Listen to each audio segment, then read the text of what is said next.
Militairement, ils sont en très mauvaise posture puisque les forces pro-Kadhafi poursuivent leur avancée et sont maintenant aux alentours de la ville d'Ajdabia, donc à 1 heure de route à peine d'ici, de Benghazi, du fief des insurgés. Donc ils sont en très mauvaise posture et en fait on se retrouve exactement à la même situation qu'il y a 2 semaines où effectivement le fief des insurgés était menacé par l'avancée des forces pro-Kadhafi. Donc ils ne font pas le poids pour l'instant face aux soldats du colonel Kadhafi et ils sont donc psychologiquement très atteints. On n'a plus du tout cette atmosphère festive, cette atmosphère de victoire qu'il y avait au début dans ces colonnes d'insurgés. Là, il y a vraiment beaucoup de...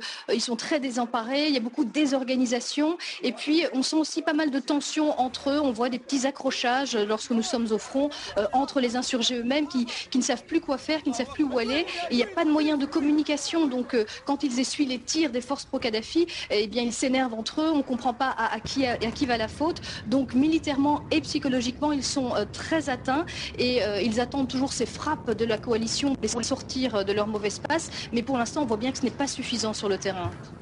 Alors justement, là, la reprise hier des frappes aériennes de la coalition pourrait-elle changer de nouveau la donne ? Bien écoutez, c'est ce qu'espèrent les insurgés. C'est vrai qu'il y a eu des frappes sur le front autour des positions des forces pro-Kadhafi, mais on sent bien qu'il y a beaucoup de désaccords au sein de la coalition. Certains pays comme la France, les États-Unis, la Grande-Bretagne voudraient frapper plus fort les positions de Mouammar Kadhafi, mais d'autres pays sont plus réticents, veulent que l'on frappe uniquement quand il y a vraiment des civils qui sont en danger.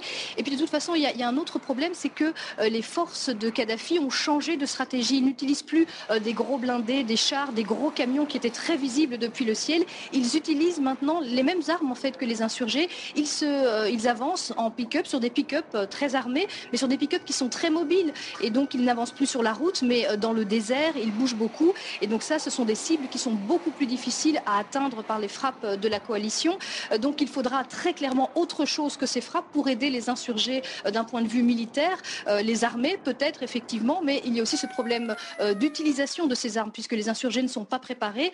Et donc on commence petit à petit ici sur le terrain à se dire que ce n'est pas militairement que la bataille sera gagnée, qu'il faudra des défections. On parlait de Moussa Koussa notamment. Il faudra des défections au sein du régime de Kadhafi et la reprise éventuelle de 2 manifestations dans différentes villes comme Tripoli.